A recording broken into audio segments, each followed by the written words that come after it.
আসসালামু আলাইকুম। বিটিভি চট্টগ্রামের সংবাদে সবাইকে স্বাগত জানাচ্ছি। কাজী মাহফুজুল হক। প্রথমে সংবাদ শিরোনাম। প্রধান উপদেষ্টা প্রফেসর মোহাম্মদ ইউনূসের সঙ্গে ৭ সদস্যের কানাডীয় সংসদীয় প্রতিনিধি দলের সাক্ষাৎ। দ্বিপাক্ষিক বাণিজ্য সহযোগিতা জোরদার ও রোহিঙ্গার সংকট নিয়ে আলোচনা। ফ্যাসিস্ট হাসিনার নির্দেশনায় দেশের বিভিন্ন স্থানে আওয়ামী সন্ত্রাসীদের অগ্নি সন্ত্রাস, দেশ বিরোধী কর্মকাণ্ড রুখতে সারা দেশে নিরাপত্তা জোরদার।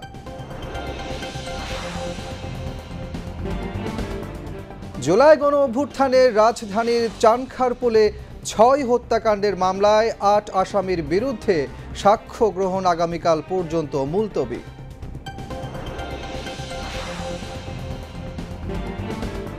২০২৪-এর নির্বাচনে অংশগ্রহণকারী ও আওয়ামী ফ্যাসিবাদের দোসররা যাতে আগামী নির্বাচনে অংশ নিতে না পারে সে লক্ষ্যে প্রয়োজনীয় ব্যবস্থা নিতে গণ অধিকার পরিষদের আহ্বান।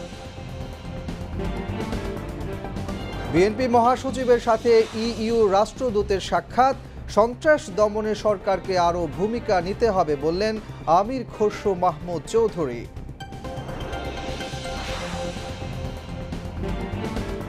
চট্টগ্রামের পাইকারি বাজারে ভোগ্য পণ্যের দাম কমছে, পেঁয়াজের দাম কিছুটা বাড়লেও স্থিতিশীল ভোজ্য তেলের দাম।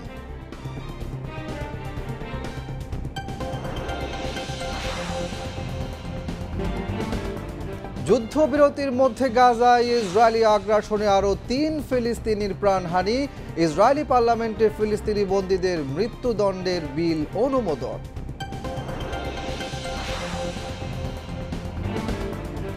এবং সিলেট টেস্টে দ্বিতীয় দিন শেষে আয়ারল্যান্ডের বিপক্ষে ৫২ রানের লিড নিয়েছে বাংলাদেশ।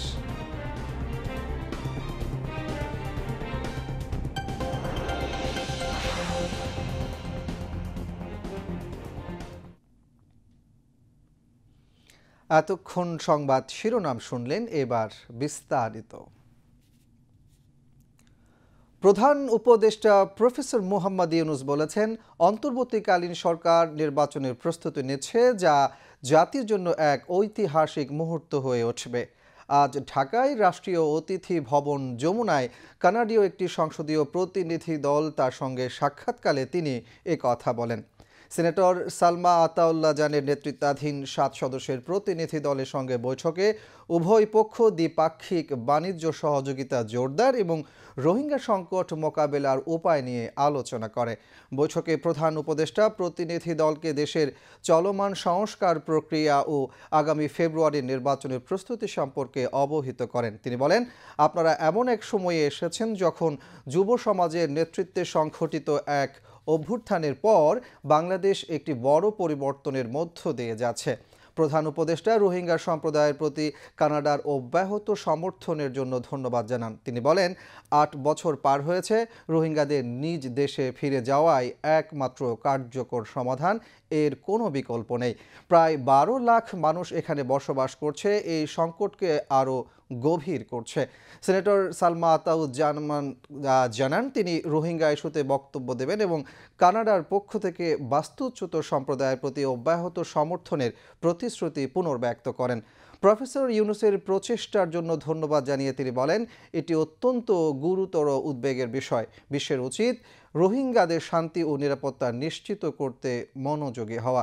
সাক্ষাৎকালে জাতীয় নিরাপত্তা উপদেষ্টা খলিলুর রহমান ও এসডিজি বিষয়ক সিনিয়র সচিব লামিয়া মোর্শেদ উপস্থিত ছিলেন।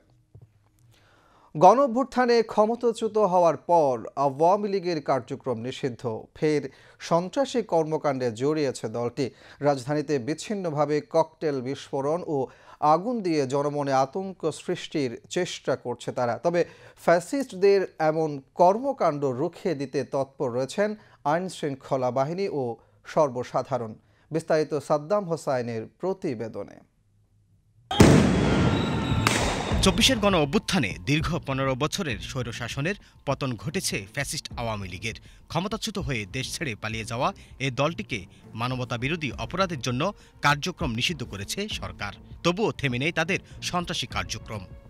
বর্ষা বিপ্লবে ছাত্র জনতার গণ অভ্যুত্থানে দেশ ছেড়ে পালিয়ে যাওয়া আওয়ামী লীগ এবার ফিরেছে সন্ত্রাসী হয়ে। ফেসবুকে গুজব ছড়ানো এবং ঝটিকা মিছিলের মধ্যে সীমাবদ্ধ থাকলেও এবার রাজধানীর বিভিন্ন স্থানে ককটেল বিস্ফোরণ ও অগ্নিসংযোগের মাধ্যমে জনমনে আতঙ্ক সৃষ্টির চেষ্টা করছে তারা।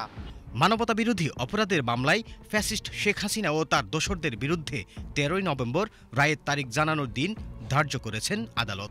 এ তথ্যের পরেই রায়ে বাধা সৃষ্টি করতে কার্যক্রম নিষিদ্ধ দলটি রাজধানীসহ সারা দেশে জনমনে আতঙ্ক সৃষ্টির চেষ্টা করছে।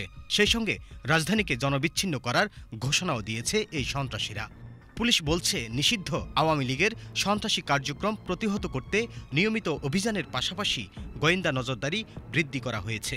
রাজধানীর বিভিন্ন স্থানে ককটেল বিস্ফোরণ এবং যানবাহনে অগ্নিসংযোগের মাধ্যমে জনমনে আতঙ্ক সৃষ্টি করার চেষ্টা করছে। আমরা ইতিমধ্যে এই সংক্রান্তে অপরাধের সাথে জড়িত অনেককে আইনের আওতায় নিয়ে এসেছি এবং গত 11 নভেম্বর পর্যন্ত এরকম প্রায় 15টি ঘটনা ঘটেছে যেখানে ককটেল বিস্ফোরণ হয়েছে এবং 9টা বাস অগ্নিসংযোগের ঘটনা ঘটেছে। আমরা তাদেরকে শনাক্ত করে আইনের আওতায় নিয়ে আসার চেষ্টা করছি। কার্যক্রম নিষিদ্ধ আওয়ামী লীগের সন্ত্রাসী কাণ্ড রুখে দিতে মাঠে আইনশৃঙ্খলা বাহিনীর পাশাপাশি তৎপর রয়েছেন বিএনপি, জামায়াত, এনসিপি ও জুলাই বিপ্লবী সহ সর্বসাধারণ জনগণ। সাদ্দাম হোসেন, বিটিভি নিউজ, ঢাকা। 24-এর 5 আগস্ট ছাত্র জনতার গণ অভ্যুত্থানের মুখে পতন ঘটে ফ্যাসিস্ট আওয়ামী লীগ সরকারের। দেশ ছেড়ে ভারতে পালিয়ে যান গণহত্যাকারী শেখ হাসিনা। এরপর দিল্লিতে বসেই দেশে নাশকতার নানা চক্রান্ত করছেন তিনি। তার নির্দেশনা পেয়ে দেশের বিভিন্ন স্থানে অগ্নিসন্ত্রাস চালাচ্ছে আওয়ামী সন্ত্রাসীরা। তাদের এই দেশ বিরোধী কর্মকাণ্ড রুখতে রাজধানীসহ সারা দেশে জোরদার করা হয়েছে নিরাপত্তা ব্যবস্থা। বিস্তারিত মেজবাহ শিমুলের রিপোর্টে। বিএনপি জামাত জোটের শাসনামলের শেষ দিকে গতানুগতিক আন্দোলন কর্মসূচি থেকে বেরিয়ে শাহবাগে একটি বিআরটিসি বাসে আগুন দেয় আওয়ামী লীগ। গান পাউডারের লেলিহান শিখায় মুহূর্তেই পুড়ে মারা যায় 11 বাস যাত্রী। সেই থেকে দেশে অগ্নিসন্ত্রাসের শুরু। এরপর আওয়ামী লীগের টানা 16 বছরের ফ্যাসিবাদী আমল, খুন, গুম আর নিপীড়নের এক দীর্ঘ পথ মাড়িয়ে 24-এর 36 জুলাই ঘটে ছাত্র জনতার গণ অভ্যুত্থান। দেশ ছেড়ে ভারতে পালিয়ে যায় গণহত্যাকারী শেখ হাসিনা। হাসিনা ও তার দোসররা দিল্লি পালিয়ে গেলেও থেমে থাকেনি দেশ বিরোধী চক্রান্ত। নাশকতা ঘটিয়ে সরকারকে উৎখাত করার দিবাস্বপ্ন দেখে তারা। দলীয় সন্ত্রাসীদের নির্দেশ দেন অগ্নিসন্ত্রাসের। বৃহস্পতিবার আন্তর্জাতিক অপরাধ ট্রাইব্যুনালে ফ্যাসিস্ট শেখ হাসিনার মানবতাবিরোধী অপরাধের মামলার রায় ঘোষণা হওয়ার কথা রয়েছে। এই রায়কে ঘিরে বিভিন্ন স্থানে ককটেল নিক্ষেপ, বাসে আগুন দিয়ে মানুষ হত্যা ও ঝটিকা মিছিল করছে আওয়ামী লীগ সন্ত্রাসীরা। তবে আওয়ামী লীগের নাশকতা মোকাবেলায় ইতিমধ্যেই কঠোর অবস্থান নিয়েছে আইন শৃঙ্খলা রক্ষাকারী বাহিনী। সাধারণ মানুষের জানমালের নিরাপত্তা রক্ষায় পুলিশ সজাগ রয়েছে বলে জানিয়েছেন কর্মকর্তারা। গত কয়েকদিনে রাজধানীর বিভিন্ন স্থানে ককটেল সদৃশ্য বস্তু নিক্ষেপ এবং বিভিন্ন যানবাহনে সংযোগের মাধ্যমে জনমনে আতঙ্ক ছড়ানো সহ আইন শৃঙ্খলা বিনষ্ট করার অপচেষ্টা অব্যাহত আছে। 1 নভেম্বর থেকে 11 নভেম্বর পর্যন্ত 15টি ভিন্ন ভিন্ন স্থানে 17টি ককটেল বিস্ফোরণ ঘটানো হয়েছে এবং গত 2 দিনে 9টি যানবাহনে অগ্নিসংযোগের ঘটনা ঘটেছে। এসব ঘটনার সাথে জড়িত থাকার অপরাধে 50 জনকে গ্রেপ্তার করা হয়েছে। শঙ্কার কথা বলা হচ্ছে যে মানুষ যে শঙ্কিত হয়েছে, ঢাকাবাসী শঙ্কিত হয়েছে, সেই জন্যই তো আজকে আপনাদের সামনে আমি উপস্থিত। আশঙ্কিত হওয়ার কোনো কারণ নেই। 1-2টি ককটেল মোটর বাইকে মেরে তারা দ্রুত পালিয়ে যায়। গতকালকে আমরা বাসে আগুন দেওয়ার সময় ড্যামরাতে একজনকে হাতে নাতে ধরি। আমি আশা করতেছি অনতিবিলম্বেই আমরা এই যে মোটর বাইকে ককটেল ছুঁড়ে পালায় যায়, পালানরত অবস্থায় ধরে ফেলব ইনশাল্লাহ। এবং 13 তারিখ নিয়ে শঙ্কার কোনো কারণ নেই। এদিকে যে কোনো ধরনের নাশকতা মোকাবেলায় রাজধানী সহ সারা দেশে নজরদারি বাড়িয়েছে আইন শৃঙ্খলা রক্ষাকারী বাহিনী। নগরীর বিভিন্ন গুরুত্বপূর্ণ স্থানে বসানো হয়েছে চেকপোস্ট ও বাড়তি নিরাপত্তা। আমাদের এখানে চেকপোস্ট এটা একটা রুটিন ওয়ার্ক। আমরা প্রায় হঠাৎ করে চেকপোস্ট করি, বিশেষ করে মোটরসাইকেলের যে হেলমেট ইউজ করে না কিংবা মোটরসাইকেল দ্বারা অনেক অকারেন্স ঘটে। এই কারণে আমরা এই চেকপোস্টগুলো অব্যাহত রাখি আইন শৃঙ্খলা পরিস্থিতি নিয়ন্ত্রণে রাখার জন্য। তারপরে মোটরসাইকেল চালকদের নিয়ন্ত্রণে রাখার জন্য আমাদের এই চেকপোস্ট অব্যাহত আছে। এবং আমাদের মাননীয় পুলিশ কমিশনার মহোদয় এবং আমাদের অতিরিক্ত পুলিশ কমিশনার মহোদয় ট্রাফিকের তাদের নির্দেশে আমরা চেকপোস্ট সারা ঢাকা শহরে চলমান আছে এবং আমরা বিগত দিনগুলো আগামী দিনগুলো চলমান থাকবে। এতে স্বস্তি প্রকাশ করেছেন সাধারণ মানুষ।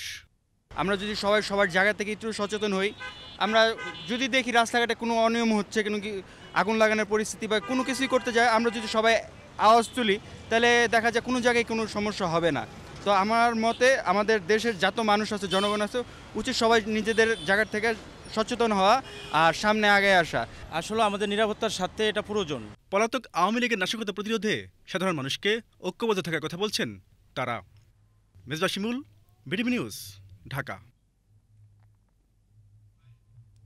জুলাই গণ অভ্যুত্থানে রাজধানীর চানখারপুলে শহীদ আনাস সহ 6 হত্যাকাণ্ডের ঘটনায় ডিএমপি সাবেক কমিশনার হাবিবুর রহমান সহ 8 আসামির বিরুদ্ধে মামলার সর্বশেষ সাক্ষীর সাক্ষ্য গ্রহণ আগামীকাল পর্যন্ত মুলতবি করেছেন আন্তর্জাতিক অপরাধ ট্রাইব্যুনাল।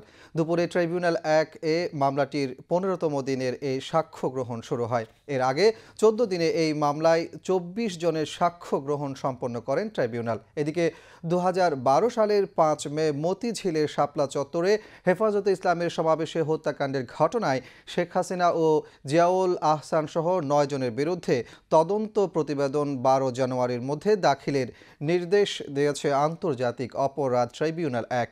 অন্যদিকে জুলাই গণ অভ্যুত্থানে চট্টগ্রামে ছাত্রদল নেতা ওয়াসিম সহ 11 জনকে হত্যা মামলায় সাবেক সংসদ সদস্য এবিএম ফজলে করিম চৌধুরী সহ আসামিদের বিরুদ্ধে তদন্ত প্রতিবেদনও 12 জানুয়ারির মধ্যে দাখিলের নির্দেশ দিয়েছেন একই ট্রাইব্যুনাল। এছাড়াও জুলাই গণ অভ্যুত্থানের প্রথম শহীদ রংপুরের আবু সাইদ হত্যার ঘটনায় মানবতা বিরোধী অপরাধের মামলায় বেগম রোকেয়া বিশ্ববিদ্যালয়ের সাবেক ভিসি হাসিবুর রশিদ সহ 30 জনের বিরুদ্ধে 12তম দিনের সাক্ষ্য গ্রহণ চলছে। ট্রাইব্যুনাল 2-এর চেয়ারম্যান বিচারপতি মোহাম্মদ নজরুল ইসলাম চৌধুরীর নেতৃত্বাধীন 3 সদস্যের আন্তর্জাতিক অপরাধ ট্রাইব্যুনালের বিচারিক প্যানেলে সকালে এই সাক্ষ্য গ্রহণ শুরু হয়। দিনের প্রথমার্ধে এই মামলার 14তম সাক্ষী পুলিশের এসআই আশরাফুল ইসলামের জবানবন্দি গ্রহণ করা হয়। এর আগের 11 দিনে মামলাটির 62 জন সাক্ষীর মধ্যে 12 জনের সাক্ষ্য গ্রহণ সম্পন্ন করেন ট্রাইব্যুনাল। গত 28 আগস্ট শহীদ আবু সাইদের বাবা মকবুল হোসেনের জবানবন্দির মধ্য দিয়ে শুরু হয় এই মামলার সাক্ষ্য গ্রহণ।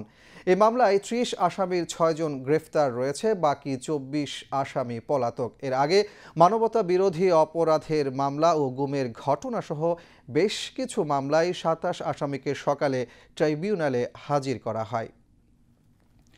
2024 সালের নির্বাচনে অংশ নেওয়া সব প্রার্থী এবং আওয়ামী ফ্যাসিবাদের দোসররা যাতে আগামী নির্বাচনে অংশ নিতে না পারে সে ব্যবস্থা গ্রহণে নির্বাচন কমিশনকে অনুরোধ জানিয়েছেন গণ অধিকার পরিষদ। সকালে আগারগাঁওয়ের নির্বাচন ভবনে প্রধান নির্বাচন কমিশনারের সঙ্গে বৈঠক শেষে সাংবাদিকদের একথা জানান দলের সাধারণ সম্পাদক রাশেদ খান।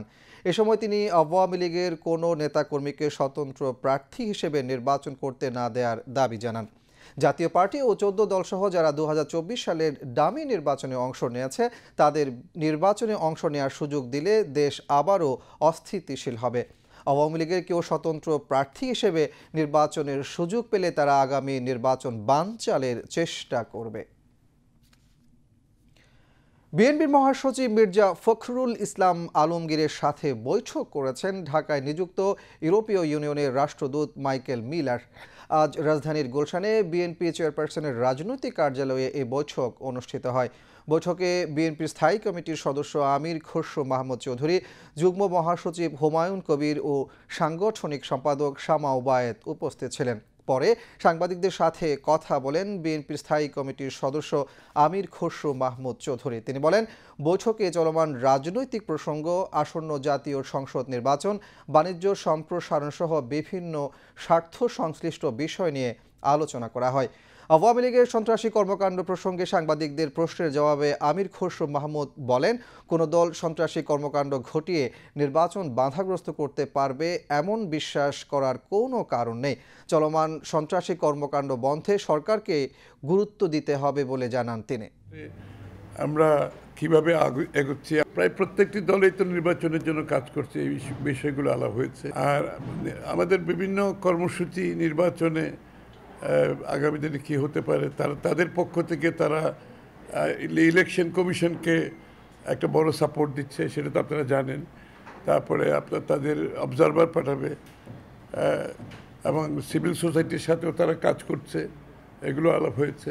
সন্ত্রাসী কর্মকাণ্ড তো অনেকেই করতে পারে, এইগুলো সরকারের দায়িত্ব, সরকার পালন করবে। কারা করছে সরকারকে, তাদের গোয়েন্দা সংস্থা আছে, তাদের আইন শৃঙ্খলা বাহিনী আছে। আমরা আশা করছি সরকার আরও বেশি সচেষ্ট থাকবে, আরও ভালোভাবে এটার মোকাবেলা করতে হবে। তার মাধ্যমেই আমরা নির্বাচনের দিকে যাব।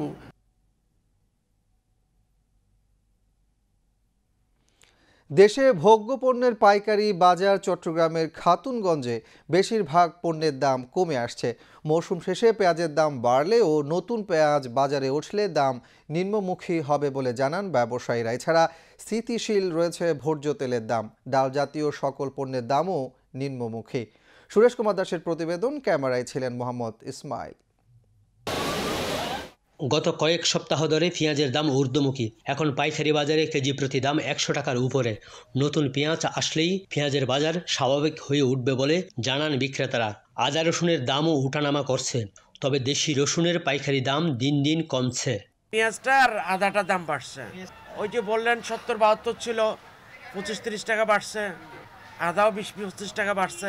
কৃষকের হাতে যেসব মাল ছিল, মাল প্রায় শেষের দিকে এখন নাই বললেই চলে, হয়তো সামান্য আছে, যার ধরুন কৃষকরাই ওইখানে দাম বাড়াইছে।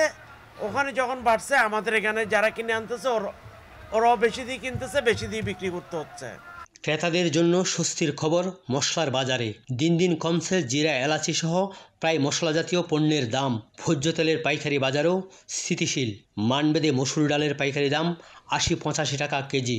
ডাল জাতীয় অন্যান্য পণ্যের দামও সহনীয় পর্যায়ে। বর্তমান মুসুরের ডাল যেটা আমরা মোটা দানা আছে, ওটা বিক্রি করতেছে বর্তমানে আপনার 80 টাকা। এটা আগে বিক্রি করতাম আপনার 90 হইতে 95 টাকা। যেটা চিকন মুসুরি, এটা আপনার আগে বিক্রি করতাম 55, এখন 150 টাকা। আর আপনার চুলা বর্তমানে আগে বিক্রি করতাম 98 থেকে, এখন বিক্রি করি 90 টাকা। সয়াবিন আপনার লুজ বাজার হচ্ছে 170 টাকা লিটার। আর হচ্ছে যেটা সুপার পাম, ওইটা হচ্ছে 153 টাকা প্রতি লিটার। আর যেটা পাম অয়েল, ওইটা হচ্ছে 148 টাকা প্রতি লিটার, এটা লুজ বাজার।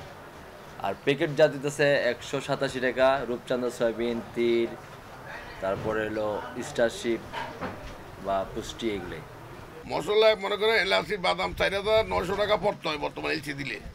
কিন্তু ধর ইন্ডিয়ার কিছু মাল ঢুকার কারণে এখন বাজার কম, ইন্ডিয়ার মালের দাম কম।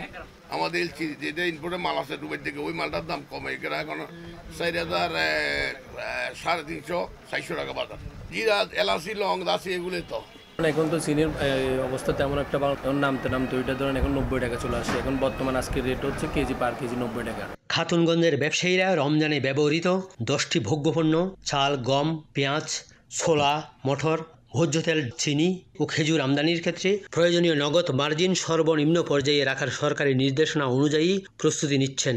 যে কারণে এইসব ভোগ্যপণ্যের দাম ক্রেতাদের ক্রয় ক্ষমতার মধ্যে থাকবে বলে পাইকারি বিক্রেতারা আশাবাদী। বিগত সরকারের আমলে একটা সময় গিয়ে এলসি মার্জিনটা ডলারের সংকট বিভিন্ন কারণে এটা এক পর্যায়ে 100% পর্যন্ত উন্নীত হয়েছে। কোনো কোনো ক্ষেত্রে 100%-এর উপরও মার্জিন দিয়ে এলসি করতো। তো এখন এটা কমিয়ে দেওয়ার কারণে নিত্য প্রয়োজনীয় পণ্য আগামী রমজান মাসে এলসি যাওয়ার জন্য একটা সুবিধা। ব্যবসায়ীদের অর্থায়ন কম লাগবে স্বাভাবিক।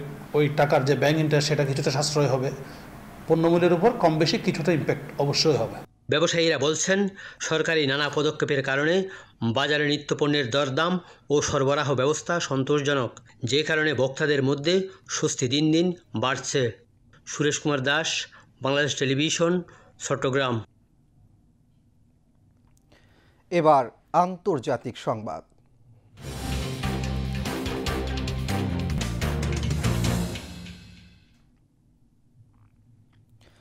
ইসরায়েলি বাহিনী গত 24 ঘন্টায় গাজায় অন্তত 3 ফিলিস্তিনিকে হত্যা করেছে। একই সময়ে অধিকৃত পশ্চিম তীরে ইসরায়েলি বসতি স্থাপনকারীরা ফিলিস্তিনি গ্রামগুলোর উপর হামলা আরও বৃদ্ধি করেছে। গাজার স্বাস্থ্য মন্ত্রণালয় এ তথ্য নিশ্চিত করেছে। এদিকে গাজার সিভিল ডিফেন্স সংস্থা টেলিগ্রামে প্রকাশিত এক বিবৃতিতে জানিয়েছে তারা ৩৫ জন অজ্ঞাতনামা ফিলিস্তিনিদের মরদেহ আল শিফা হাসপাতালে স্থানান্তর করেছে, যেখানে তাদের পরিচয় নিশ্চিত করার চেষ্টা চলছে। যুক্তরাষ্ট্রের মধ্যস্থতায় গত ১০ অক্টোবর থেকে কার্যকর হওয়া যুদ্ধবিরতির পরও ইসরায়েলি বাহিনী অন্তত ২৪৫ জন ফিলিস্তিনিকে হত্যা করেছে। গাজায় অক্টোবর ২০২৩ থেকে ইসরায়েলি আগ্রাসনে এ পর্যন্ত অন্তত ৬৯,১৮২ জন ফিলিস্তিনি নিহত এবং ১,৭০,৬৯৪ জন আহত হয়েছেন। এদিকে ইসরায়েলি পার্লামেন্ট নেসেট ফার্স্ট রিডিংয়ে ফিলিস্তিনি বন্দীদের মৃত্যুদণ্ড কার্যকরের অনুমতি সংক্রান্ত একটি বিল অনুমোদন করেছে। ইসরায়েলি ও ফিলিস্তিনি মানবাধিকার সংগঠনগুলোর তথ্য অনুযায়ী বর্তমানে নারী ও শিশুসহ ১০,০০০-এর বেশি ফিলিস্তিনি ইসরায়েলি কারাগারে বন্দী আছেন। বন্দীরা সেখানে নির্যাতন, অনাহার ও চিকিৎসা অবহেলার শিকার হচ্ছেন, যার ফলে অনেকেই প্রাণ হারিয়েছেন। চলতি বছরের COP30 সম্মেলনকে ঘিরে শুরু থেকে রয়েছে নানা বিতর্ক। এবারের সম্মেলনের আয়োজক দেশ ব্রাজিলকে নিয়ে সমালোচনা যেন থামছেই না, কেননা একদিকে পরিবেশ বাঁচানো স্লোগান দিলেও অ্যামাজনের ১ লাখ গাছ কেটে সম্মেলনের যাত্রা শুরু করেছে ব্রাজিল। জানা গেছে বিদেশি প্রতিনিধিদের আনাগোনা সহজ করতে ৪ লেনের হাইওয়ে তৈরির সময় গাছগুলো কাটতে হয়েছে। একদিকে পরিবেশবাদী প্রচারণা, অন্যদিকে বৃক্ষ নিধনের মতো কাজ করায় বিশ্বজুড়ে তৈরি হয়েছে তীব্র ক্ষোভ। Peru, Colombia, Bolivia, Venezuela, Guyana, Suriname, Ecuador, ফরাসি গায়নার সীমান্ত ঘেঁষা বিরাট বনভূমি অ্যামাজনের ৬০% ব্রাজিল ভূখণ্ডে। ১০ নভেম্বর শুরু হওয়া এবারে ৩০তম জলবায়ু সম্মেলনটি ২১ নভেম্বর পর্যন্ত চলবে। সম্মেলনে ফসিল জ্বালানি নির্ভরতা কমানো, বন সংরক্ষণে অর্থায়ন, জলবায়ু অর্থনীতি ও প্রযুক্তি সহায়তা এবং ২০১৫ সালের প্যারিস চুক্তির অগ্রগতি পর্যালোচনা নিয়ে আলোচনা হওয়ার কথা রয়েছে। জর্জিয়া আজারবাইজান সীমান্তে তুরস্কের একটি সামরিক কার্গো বিমান বিধ্বস্ত হয়েছে। এতে বিমানে থাকা ২০ সেনা সদস্যের সবাই নিহত হয়েছেন। ইউরো নিউজের এক প্রতিবেদনে এ খবর জানানো হয়েছে। তুরস্কের প্রতিরক্ষা মন্ত্রণালয় জানিয়েছে C-130 বিমানটি আজারবাইজান থেকে উড্ডয়ন করে তুরস্কে ফেরার পথে বিধ্বস্ত হয়। কর্তৃপক্ষ জানিয়েছে আজারবাইজানি ও জর্জিয়ান কর্তৃপক্ষের সাথে সমন্বয় করে একটি অনুসন্ধান ও উদ্ধার অভিযান শুরু করা হয়েছে। সংবাদ মাধ্যমে প্রচারিত ভিডিও ফুটেজে দেখা গেছে বিমানটি খাড়াভাবে নিচে নেমে আসছে এবং সাদা ধোঁয়ার চিহ্ন রেখে যাচ্ছে। এ ঘটনায় শোক প্রকাশ করেছেন তুর্কি প্রেসিডেন্ট রিসেপ তাইপ এরদোয়ান। এই ঘটনায় সমবেদনা প্রকাশ করেছেন আজারবাইজানের প্রেসিডেন্ট ইলহাম আলিয়েভু। জর্জিয়ার স্বরাষ্ট্র মন্ত্রণালয় জানিয়েছে বিমানটি আজারবাইজান সীমান্তবর্তী একটি স্থানে বিধ্বস্ত হয়। এ ঘটনায় তদন্ত শুরু হয়েছে। যুক্তরাষ্ট্রে শাটডাউন পরিস্থিতি অবসানের লক্ষ্যে মার্কিন সিনেটে পাশ হওয়া অর্থায়ন বিলটি অনুমোদনের অপেক্ষায় রয়েছে প্রতিনিধি পরিষদে। রিপাবলিকান নিয়ন্ত্রিত প্রতিনিধি পরিষদে আজ থেকে এ বিল নিয়ে আলোচনা শুরু হওয়ার কথা। তবে ভোট প্রক্রিয়া সম্পন্ন হতে ঠিক কতদিন লাগবে তা এখনও স্পষ্ট নয়। প্রতিনিধি পরিষদে রিপাবলিকানদের ২টি আসনের সংখ্যাগরিষ্ঠতা থাকায় প্রতিটি ভোটের গুরুত্ব অত্যন্ত বেশি। বিলটি সেখানে পাশ হওয়ার পর প্রেসিডেন্ট ডোনাল্ড ট্রাম্প তাতে স্বাক্ষর করলে তা আইনে পরিণত হবে। বিলটি কার্যকর হলে মার্কিন ফেডারেল সরকারের দীর্ঘতম শাটডাউন পরিস্থিতির অবসান হবে। সোমবার রাতে সিনেটে 60-40 ভোটে পাশ হওয়া অর্থায়ন বিলটির পক্ষে রিপাবলিকান সিনেটরদের সঙ্গে ডেমোক্র্যাট দলের ৮ জন সদস্য ভোট দেন। এই অচলাবস্থা ইতিমধ্যেই ৪১ দিন অতিক্রম করেছে, যা মার্কিন ইতিহাসে সবচেয়ে দীর্ঘ। আবারও দেশের খবর। জাতীয় বার্ন অ্যান্ড প্লাস্টিক সার্জারি ইনস্টিটিউটে প্রায় ৩.৫ মাস চিকিৎসাধীন থাকার পর বাড়ি ফিরলেন মাইলস্টোন স্কুল অ্যান্ড কলেজে প্রশিক্ষণ বিমান বিধ্বস্তের ঘটনায় আহত ১০ বছর বয়সী যমজ শিশু সারিনা জাহান সাইরা ও সাইবা জাহান সাইমা। আজ সকালে ইনস্টিটিউটের পরিচালকের কার্যালয়ে ২ শিশুকে বিদায় জানান হাসপাতালের চিকিৎসক, নার্স ও কর্মচারীরা। এ পর্যন্ত বিমান দুর্ঘটনায় অগ্নিদগ্ধ ৩৩ জন চিকিৎসা শেষে বাড়ি ফিরেছেন। ইমরানুজ্জামানের প্রতিবেদন, ক্যামেরায় ছিলেন মোহাম্মদ মনিরুজ্জামান। গত ২১ জুলাই দুপুরে মাইলস্টোন স্কুল অ্যান্ড কলেজের একটি দোতলা ভবনে বিমান বাহিনীর একটি প্রশিক্ষণ যুদ্ধ বিমান বিধ্বস্ত হয়। এ ঘটনায় মোট ৩৬ জন নিহত হয় এবং ১২৪ জন আহত হয়। তদন্ত কমিটি দুর্ঘটনার কারণ হিসেবে যুদ্ধ বিমানের পাইলটের উড্ডয়ন ত্রুটি চিহ্নিত করেছে।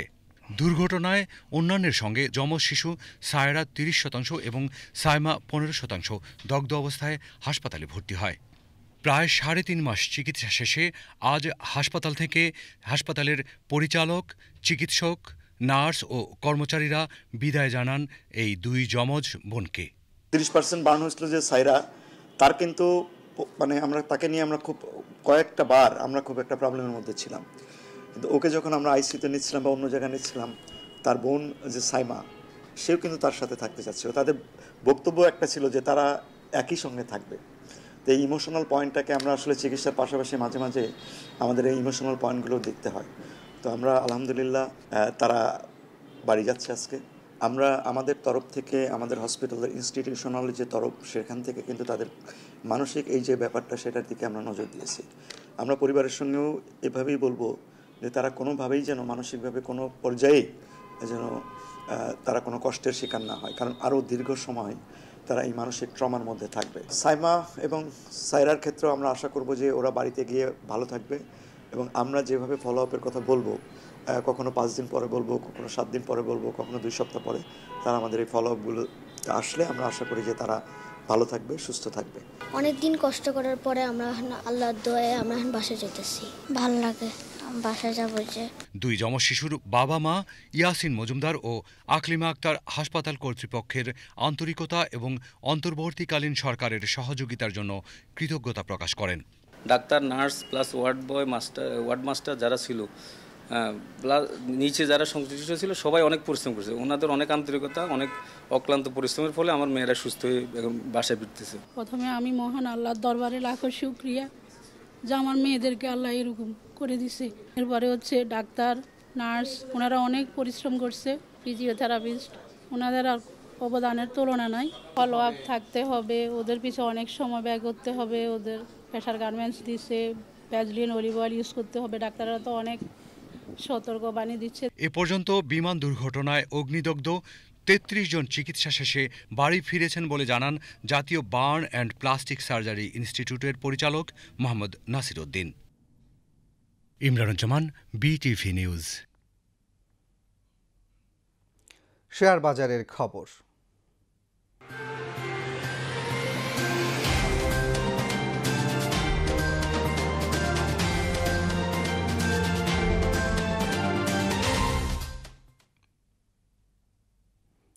চট্টগ্রাম স্টক এক্সচেঞ্জে মন্দাভাব অব্যাহত রয়েছে। আজ শেয়ার লেনদেন ও মূল্য সূচক দুটোই কমে গেছে।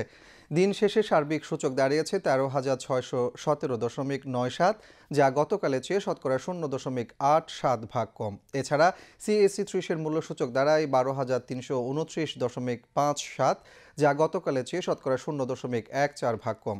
আজ 165 কোম্পানির 13,07,230টি শেয়ার লেনদেন হয়, যার মূল্য 9,80,71,000 টাকারও বেশি। এর মধ্যে 32টি কোম্পানির শেয়ার দাম বেড়েছে, 120টির কমেছে এবং 13টির দাম অপরিবর্তিত রয়েছে। এবার আবহাওয়ার খবর।